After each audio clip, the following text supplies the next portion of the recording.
people set out on their journey thinking the prize is at the finish line. They picture the car, the house, the applause, the recognition. But here's what I've discovered after all these years.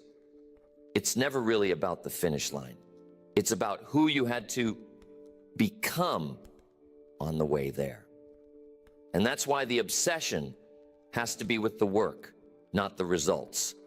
Because the results are just evidence. They're the byproduct.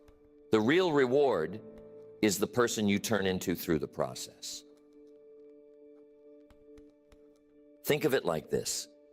If you plant a seed, you don't sit outside staring at the dirt every day, demanding to see sprouts.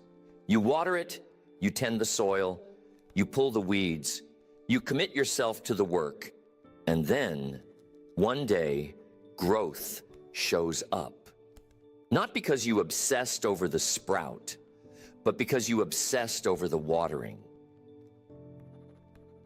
The problem is, so many people quit before the sprout even breaks the surface. They get discouraged, they think it isn't working, and they abandon the process. But the truth is, the work was working. It just hadn't revealed itself yet. That's why the real discipline, the real mindset, is to become obsessed with showing up day after day, long before the results give you any encouragement.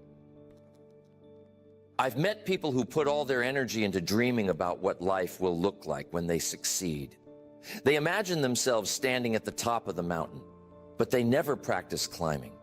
And it's not the dream that takes you to the top. It's the climb.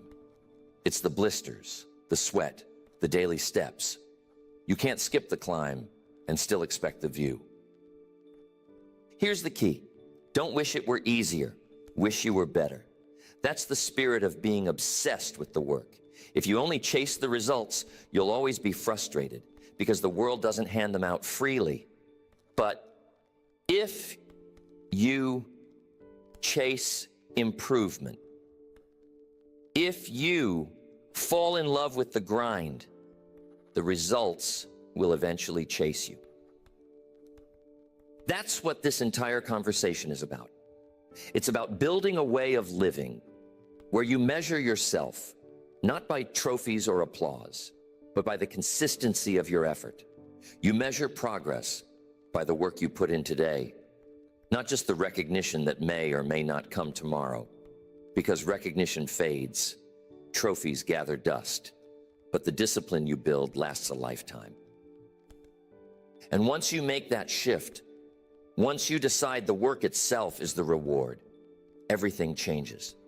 Pressure goes down, enjoyment goes up, and results start appearing almost as a surprise because you're too busy working to even notice when they arrive. That's the kind of obsession I want to share with you. Most people set their sights entirely on the outcome. They want the paycheck, the title, the applause, the recognition. They want to look in the mirror one day and see the full picture already finished. But here's the problem. You don't get results first. You get work first. You get effort first. You get discipline first. And if you're only obsessed with results, you'll quit the moment they don't show up on schedule. Think about it. Someone starts working out. 2 weeks go by, and they're frustrated because the mirror hasn't changed, so they stop. Or someone starts saving money, putting away a little each week. But a few months later, when they realize they're still far from financial freedom, they give up. Why? Because their eyes were glued to the results and not on the process that creates them. I've met people who could have done incredible things, but they couldn't handle the delay. They wanted harvest without planting, reward without sweat. And life doesn't work that way. If you tie your motivation to immediate results, you're finished before you ever really begin. The truth is, results are deceptive. They don't show up right away. Sometimes they show up much later than you expect. And in that gap between effort and reward is where most people disappear. That's the graveyard of dreams, impatience. The ones who succeed are the ones who learn to love the work. They show up not because the result is visible yet, but because the process itself has become part of who they are. You see, if you focus only on what you get, you'll quit. But if you focus on who you're becoming, you'll keep going. Because the work you do daily isn't just about producing something. It's about shaping someone. And that someone is you. That's why I call it the trap of chasing results. The trap looks like this. I'll be happy when, I'll be satisfied when. I'll keep going only if I see progress now. But if you fall into that mindset, you'll always be chasing, never becoming. And instead of building a strong foundation, you'll be living on fragile conditions, waiting for something outside of you to give you permission to continue. The shift begins when you say, I'm not here just for the trophy at the end. I'm here for the person I become along the way. That's how you escape the trap and start building a life that lasts. The process is where the real transformation happens. See, the result is only a snapshot, a moment in time. But the process is the ongoing story of who you're becoming. Every day you engage in the work, you're casting votes for your future self. Each repetition, each hour of discipline, each choice to stay the course, that's where the shaping happens. I once knew a man who wanted to become a writer. He dreamed of publishing a book that would inspire people all over the world, but he was paralyzed because all he could see was the finished result. His name on the cover, the book in bookstores, the applause at the launch. The weight of that image was so heavy that he never started. I told him, don't get obsessed with the book. Get obsessed with the page. One page, every day. And that's what he eventually did. One page became two. Two became chapters. Chapters became a manuscript. The book came years later, but by then he had already become a writer through the process. That's the secret. The work doesn't just produce results, it produces identity. A runner becomes a runner, not at the finish line, but in the daily act of lacing up shoes and hitting the pavement. A leader becomes a leader, not when the title arrives, but in the quiet moments of making decisions, solving problems, and taking responsibility when no one is watching. So the process shapes the person. And here's the beauty of it. The person you're becoming is far more valuable than any result you could achieve. Why? Because results can be taken away. Titles can be lost. Money can vanish. But who you've become, that stays. That's permanent. If you get anything from being here today, I want you to take this home, so write it down. Discipline weighs ounces, while regret weighs tons. Right? Discipline weighs ounces.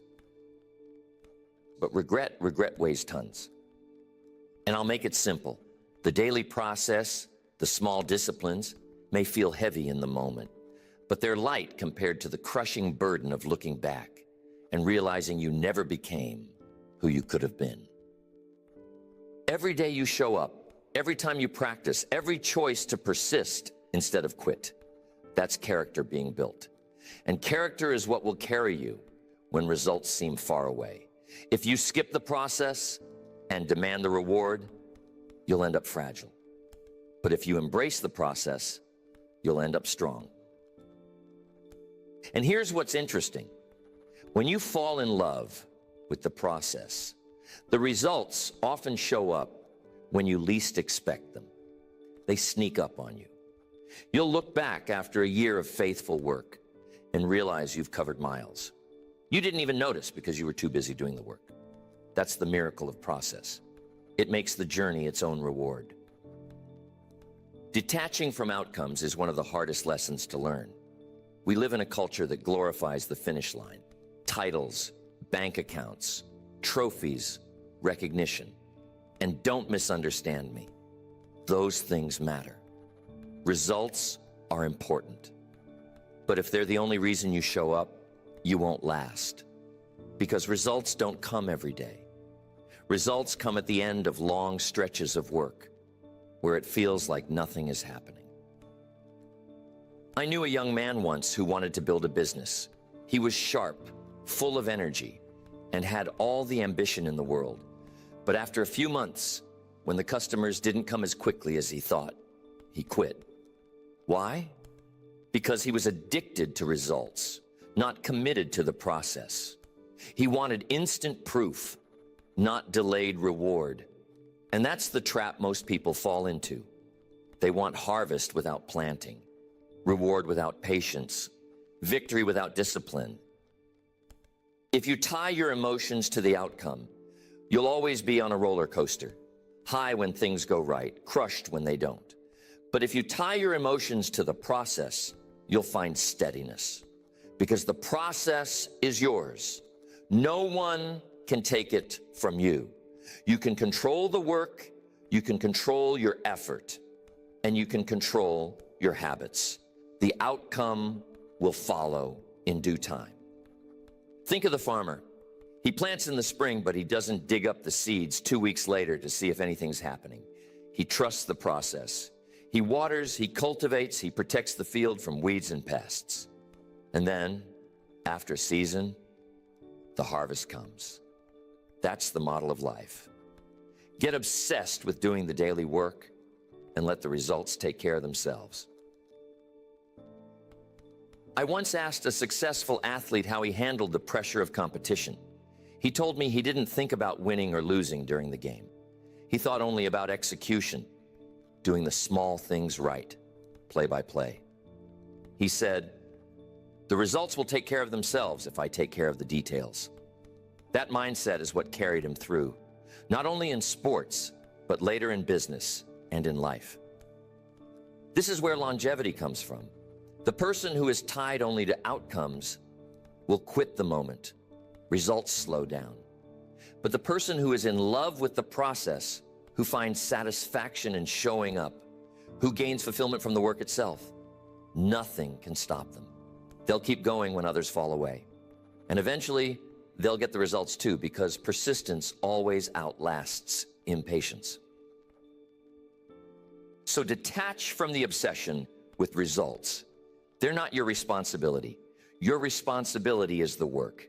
Sow the seed, water it daily, protect it fiercely, stay consistent. And in time, the results will come, often greater than you imagine. When you think about building identity, it always comes back to consistency. Who you are isn't proven by what you occasionally do. It's defined by what you repeatedly do. One workout doesn't make you fit. One book doesn't make you wise. One investment doesn't make you wealthy. It's the steady rhythm, day after day, that creates transformation. There's a reason people lose confidence in themselves so quickly. They break their own promises. They say they'll start tomorrow, and then tomorrow comes and they don't. Every time you do that, you vote against the person you want to become. On the other hand, every time you keep your word to yourself, no matter how small, you cast a vote for a stronger identity. You reinforce belief. You build credibility with yourself. Mr. Schoaf always said that the greatest form of discipline is the discipline that's invisible, the things you do when no one is watching. That's where identity is forged, not on the stage, not in the spotlight, but in the quiet moments. Getting up on time, finishing the task, showing up even when it's inconvenient. Because those small hidden acts accumulate, and soon the world sees the visible outcome of your invisible consistency. I remember a man who struggled with confidence. He felt like a fraud in his work, unsure if he belonged at the level he was striving for. I told him, confidence comes from evidence, and evidence comes from consistency. If you want to feel worthy, do the work day after day. Stack the proof until it's undeniable. Months later, he came back and said, "You were right." I stopped waiting to feel confident and just started showing up. And somewhere along the way. I became the person I was trying to believe I could be. This is the secret. Identity is not something you wait for. It's something you build. Each action is a brick. Each choice is another layer. And after a while, you look around and realize you're standing in a house you built yourself. Not because you waited for results to hand you an identity, but because you let the daily disciplines shape who you are becoming. So if you want to change your life, don't chase identity directly. Chase consistency. Do the small things long enough, and identity will follow. Do them longer still, and results will follow too. And by then, you'll be unshakable, because who you are won't depend on the outcome, but on the kind of person you've proven yourself to be, one day and one choice at a time. Fulfillment is one of those things people search for their whole lives, and yet it rarely comes from where they expect. Most think it will arrive once the result shows up, when the bank account hits a certain number, when the title is finally on the desk, when the applause is loud enough to prove they've made it. But fulfillment doesn't live at the end of the road. It lives in the journey itself. It lives in the work. I've met people who achieved results most only dream about. Wealth, success, recognition. But many of them confess something surprising. They didn't feel fulfilled by the result itself. They felt fulfilled by the discipline, the growth, the late nights when no one was watching, the mornings they didn't want to get up but did anyway. That's where their pride lived, not in the trophy, but in the sweat it took to earn it. Don't wish for less work, wish for more skill. That's a philosophy that changes everything. Because once you stop fighting the work, once you stop resenting the grind, something shifts. You start to see the process itself as the reward. You're no longer trying to escape the work, you're trying to master it. And that mastery creates a kind of fulfillment that lasts longer than any external reward ever could. Let me tell you about a young man I knew who wanted success fast. He was chasing the results so hard that he skipped steps. He cut corners, got frustrated when the payoff didn't come quickly, and he lived in a cycle of disappointment.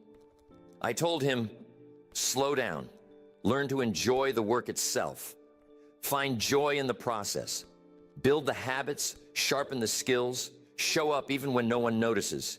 He didn't believe me at first.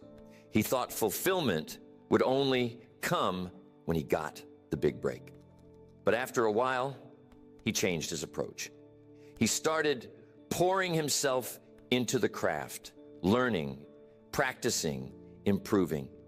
Years later, when he finally achieved the result, he said something I'll never forget. The goal wasn't what made me proud. What made me proud was realizing I had become the kind of person who could earn it. That's fulfillment. When you realize you don't need the applause to keep going. When you realize the reward isn't only at the finish line, it's in becoming stronger, wiser, and more disciplined each day you work. That's why you can't tie your satisfaction to results. If you do, you'll always be at the mercy of something outside your control. Tie your satisfaction to the process, and you'll never run out of reasons to feel fulfilled. So don't just chase results. Get obsessed with the work, because results can be delayed. Results can be denied. Results can come and go. But fulfillment rooted in the process is something no one can ever take from you. At the end of the day, life doesn't reward the dreamer who just waits. It rewards the doer, the one who takes the vision, puts it into motion, and keeps showing up long after the excitement wears off. That's the difference between those who wish for results and those who actually achieve them. The truth is, results are never in your hands, not fully. You can't control the timing. You can't control the market. You can't control every circumstance, but the work that's yours. Every choice you make, every habit you build, every ounce of effort you give, that belongs to you. And when you get obsessed with that part, you don't have to wait for results to feel alive. You're already living with purpose. Remember this, life is not shaped by one grand decision. It's shaped by the small daily ones. What time you wake up, how you spend your morning, whether you choose discipline or distraction, those little choices cast the votes that add up to your future. And if you want to guarantee the outcome, then cast enough votes through consistent effort that the results can't help but show up. So don't sit around waiting for applause. Don't pin your happiness to the next milestone. Instead, learn to love the sweat, the repetition, the grind. Because if you can fall in love with the process, then you'll never lose, even if the result takes longer than you expected. Success isn't the trophy, it's who you became while chasing it. Remember, don't wish it were easier. Wish you were better. That's what I've learned. The only way you get better is by showing up for the work day after day. If you do that, the results won't just show up once. They'll follow you everywhere you go. So here's the message I want you to carry. Obsess over the work, not the scoreboard. Pour yourself into the daily disciplines. Take pride in the effort. Celebrate the progress, and let the results take care of themselves. Because in the end, the real prize isn't what you got. It's who you became along the way.